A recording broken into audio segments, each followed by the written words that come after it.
దానికి ప్రత్యామ్నాయ ఏర్పాట్లు చేయకుండా మూసీలో డ్రైనేజీ నీళ్లు రాకుండా చేయాలంటే ఎన్ని వేల కోట్ల రూపాయలు ఈరోజు హైదరాబాద్లో ఖర్చు పెట్టారు. హైటెక్ సిటీలో తీసుకున్నా, జూబ్లీ హిల్స్లో తీసుకున్నా, బోడబండలో తీసుకున్నా, మషూరాబాద్లో తీసుకున్నా, సనత్నగర్లో తీసుకున్నా, సికింద్రాబాద్లో తీసుకున్నా, ఎక్కడ చూసినా కూడా డ్రైనేజ్ ఓవర్ఫ్లో అవుతుంది. తాగునీటిలో డ్రైనేజ్ కలుస్తూ ఉంది. అన్నీ కూడా ఇక్కడికే చేరుతాయి, మూసీకే వస్తాయి. దానికి ప్రత్యామ్నాయ ఏర్పాట్లు లేకుండా డ్రైనేజీ నీళ్లు మూసీలో రావడానికి అవకాశం లేకుండా దానికి ప్రత్యామ్నాయ ఏర్పాట్లు చేయకుండా మూసీ బ్యూటిఫికేషన్ కానీ మూసీ రీజనరేషన్ కానీ రాదు. అంతేకాదు ఈరోజు అనేక రకాల ఇండస్ట్రీస్ పట్టంచెరు నుంచి మొదలు పెడితే, కుత్బుల్లాపూర్ నుంచి మొదలు పెడితే అన్ని రకాల పారిశ్రామిక కాలుష్యం ఇక్కడ వచ్చి కలుస్తుంది. దానికి ఏం చేయబోతున్నారు? ముందు ముఖ్యమంత్రి గారు చేయాల్సిన పని కాలుష్యం రాకుండా ఆపాలి. ముఖ్యమంత్రి గారు చేయాల్సిన పని డ్రైనేజ్ నీళ్ళు హైదరాబాద్లో అపార్ట్మెంట్లలో లేకపోతే బస్తీలలో కమర్షియల్ కాంప్లెక్స్లలో ముఖ్యమంత్రి గారు సెక్రటరియట్లో వాడేటువంటి నీళ్లు కానీ, ముఖ్యమంత్రి గారు ఇంట్లో వదులుతున్నటువంటి నీళ్లు కానీ, మంత్రుల కాలనీల్లో వదులుతున్నటువంటి నీరు కానీ, డ్రైనేజ్ అంతా కానీ ఇక్కడ కలుస్తుంది. మొత్తం మల్టీనేషనల్ కంపెనీలు ఏవైతున్నాయో ఆ కంపెనీలు వదులుతున్నటువంటి డ్రైనేజ్ నీళ్ళన్నీ కూడా ఇక్కడనే కలుస్తున్నది. మా ఇంటి నుంచి కూడా డ్రైనేజ్ ఇక్కడికే కలుస్తున్నది. కాబట్టి దాని సంగతి ఏంది? ఆ సంగతి తేల్చకుండా మూసి బాగుపడదు. కాబట్టి దానికి మీరు కార్యాచరణ ప్రణాళిక రూపొందించండి. ముందు చేయాల్సిన పనిది ముందు ఇల్లు కూలగొట్టడం కాదు.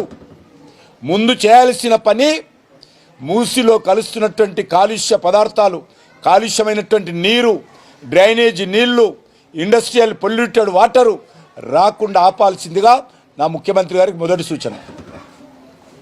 రెండో సూచన, దీనికి కావలసినటువంటి డిపిఆర్ ఎప్పుడు పూర్తి చేస్తారు?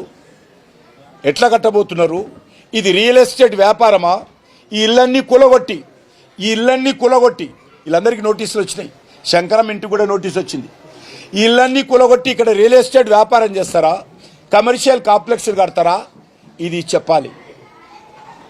మూడో కార్యక్రమం, మీ డిపిఆర్ ఎప్పుడు వస్తుంది? ఎంత ఖర్చు అవుతుంది? ఈ ఖర్చు ఎక్కడి నుంచి తీసుకొస్తారు? అప్పు ఎవరిస్తారు? ఇది ప్రజల హక్కు. చెప్పాల్సినటువంటి బాధ్యత ఈ ప్రభుత్వం పైన ఉన్నది. అది చెప్పకుండా, డ్రైనేజ్ నీళ్లు ఆపకుండా, ఇండస్ట్రియల్ పొల్యూటెడ్ వాటర్ రాకుండా చర్యలు తీసుకోకుండా పేదల ఇల్లు కూలగొడతామని మొదటి నుంచి మాట్లాడుతున్నారు. అది కాదు చేయాల్సింది. అంతేకాదు, ఇక్కడికి ఈ నది నుంచి మీరు కృష్ణానది ప్రవహింపజేయబోతున్నారా? ఈ నది నుంచి మీరు గోదావరి నీళ్లు తీసుకుపోతున్నారా? చెప్పాల్సినటువంటి బాధ్యత ఉన్నది. ఏ నీళ్లు తేబోతున్నారు? మీరు నల్గొండ జిల్లా రైతులకు తాగునీరు, సాగునీరు అందించాలి. నేనేదో 20 ఏళ్ళ తర్వాత అందిస్తా, 30 ఏళ్ళ తర్వాత అందిస్తా, 5 ఏళ్ళ తర్వాత దిగిపోతా, మళ్ళీ ఒక 10 ఏళ్ళ తర్వాత వస్తా, లేకపోతే మా పార్టీ ఇంకో ఆయన వస్తాడు అప్పుడు అందిస్తామంటే కాదు. ఈ 5 సంవత్సరాల లోపలనే నల్గొండకు తాగునీరు, సాగునీరు అందించాల్సిందిగా నేను డిమాండ్ చేస్తా ఉన్నాను. అందించాలంటే ఉన్నటువంటి వనరుల మేరకు, ఉన్నటువంటి అవకాశాల మేరకు వేగవంతంగా ప్రాజెక్టు పూర్తి చేసి నల్గొండ ప్రజలను ఆదుకోవాలి. ఇక్కడ ఉన్నటువంటి పేద ప్రజల ఇల్లు కూల్చకుండా చూడాలి. ఈ రెండు దృష్టిలో పెట్టుకొని చేయకపోతే ఈ ప్రాజెక్టు పూర్తి కాదు. ఎందుకంటే 1 సంవత్సరం పూర్తి అయిపోయింది. రేవంత్ రెడ్డి గారి సమయము 5 ఏళ్ళు ఇస్తే 1 సంవత్సరం పూర్తి అయిపోయింది. డిపిఆర్ రావడానికి 2 ఏళ్ళు పడుతుంది. ఆయన ఇచ్చినటువంటి జీవో ప్రకారం 3 ఏళ్ళు పోతుంది. ఆయన మిగిలింది 2 ఏళ్ళు. ఆ 2 ఏళ్లలో 1 సంవత్సరం ముందే ఎలక్షన్స్ వస్తాయి. ఎందుకంటే ఎలక్షన్ వాతావరణం ప్రారంభమవుతుంది. సంవత్సరం ముందు నుంచే ఎలక్షన్ సంబంధించినటువంటి మూడు వచ్చేస్తుంది. ప్రజలందరూ కూడా దాంట్లో ఉంటారు. ఆ మధ్యలో మిగిలింది 1 సంవత్సరం. ఈ సంవత్సరం లోపల కృష్ణా నీళ్ళు ఎట్లొస్తాయి? ఇడికి ఈ యొక్క మూసి ఇంటి పక్కకు గోదావరి నీళ్ళు ఇక్కడి నుంచి గలగల ఏ రకంగా పాదాడుతుంది? ఇది ముఖ్యమంత్రి గారు చెప్పాలి. చెప్తున్నాడు, అద్భుతంగా గోదావరి నీళ్లు ఇక్కడి నుంచి తీసుకొస్తాం. ఇక్కడ దోమలు ఉన్నాయని, ఇక్కడ దుర్గంధం ఉందని, ఇక్కడ అణు విస్ఫోటం ఉందని ముఖ్యమంత్రి గారు చెప్పారు. నేను పత్రికా విలేకరుని అడుగుతా ఉన్నాను, మీరు మొదటిసారి ఇంటికాడికి వచ్చి ఉంటారు, మొదటిసారి మీరు గల్లీకాడికి వచ్చి ఉంటారు, ఎక్కడైనా దుర్గంధం వస్తుందా ఎవరైనా మీరు ఒట్టేసి చెప్పాల్సిందే కోరుతాను. నేను ఒట్టేసి చెప్తున్నాను, రాత్రి నుంచి ఉన్నాను, ఒక్క దుర్గంధపు వాసన కూడా మాకు రాలేదు. ఎందుకంటే మేము ప్రజల మధ్యలో తిరుగుతాం, ప్రజల కష్ట సుఖాల్లో ఉన్నాం. ఈ బస్తీకి నేను 25 సంవత్సరాల నుంచి వస్తున్నాను. ఈ బస్తీకి 15 ఏళ్ళు ఎమ్మెల్యేగా సేవలు చేశాను, 6 ఏళ్ళుగా ఎంపీగా ఉన్నాను. ఈ ఇంటికి అనేక సార్లు వచ్చాను, ఈ ఇంటికి అనేక సార్లు వచ్చాను. అక్క, అమ్మ, చెల్లి అని పలకరిస్తాను, అన్నయ్య, తమ్ముడు, పెద్దవ్వ అని పలకరిస్తాను.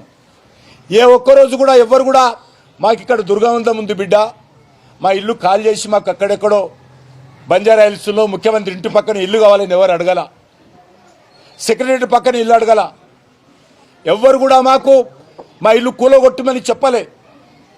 కానీ ఈరోజు ముఖ్యమంత్రి గారికి ఎవరిచ్చిన సలహానో, ఏ రాత్రి వచ్చిన కళనో నాకైతే తెలియదు.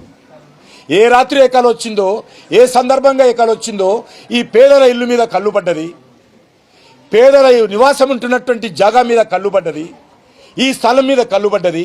ఇది మంచిది కాదు. రెక్కాడితే డొక్కాడనటువంటి వాళ్ళు ఎవరు ప్రభుత్వ ఉద్యోగస్తులు కాదు, ప్రైవేట్ సెక్టార్లో పనిచేసే వాళ్ళు, ఇళ్లలో వంట పాత్రలు శుభ్రం చేసే వాళ్ళు వేలాది మంది నిరాశలు చేయకుండా ఈ యొక్క ప్రాజెక్టు ప్రత్యామ్నాయ వ్యవస్థ ద్వారా పూర్తి చేయాల్సిందిగా నిర్మాణాత్మకంగా ముఖ్యమంత్రి సలహా రాస్తున్నాను. నేను గతంలో కూడా ముఖ్యమంత్రి గారికి ఉత్తరం రాశాను, మరొక నిర్మాణాత్మకంగా మరొక ఉత్తరం రాస్తాను.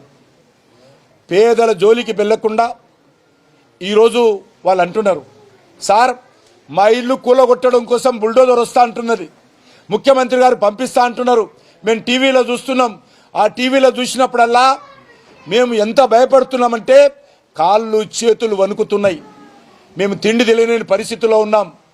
మేము తరతరాలుగా సంపాదించి అప్పు చేసి మేము చేసినటువంటి కూలి నుంచి ఒక్కొక్క రూపాయి కూడగట్టి, ఒక్కొక్క ఇటుక పేర్చి, ఒక్కొక్క రూపాయి సమీకరించి జమ చేసి ఇల్లు కట్టుకున్నాం. ఈ ఇల్లు కూలగొడితే మేము ఎక్కడ పోవాలా సార్? మా ప్రాణము ఇళ్లలో ఉంది, మా శ్వాస ఇళ్లలో ఉంది, మా ధ్యాస ఇళ్లలో ఉంది, మా జీవితమే ఇళ్లతో ముడిపడి ఉంది. ఇది తప్ప మాకు వేరే ఆస్తులు లేవు. మాకు ఇల్లు మాత్రమే ఉంది, మాకు ఇల్లు లేవు.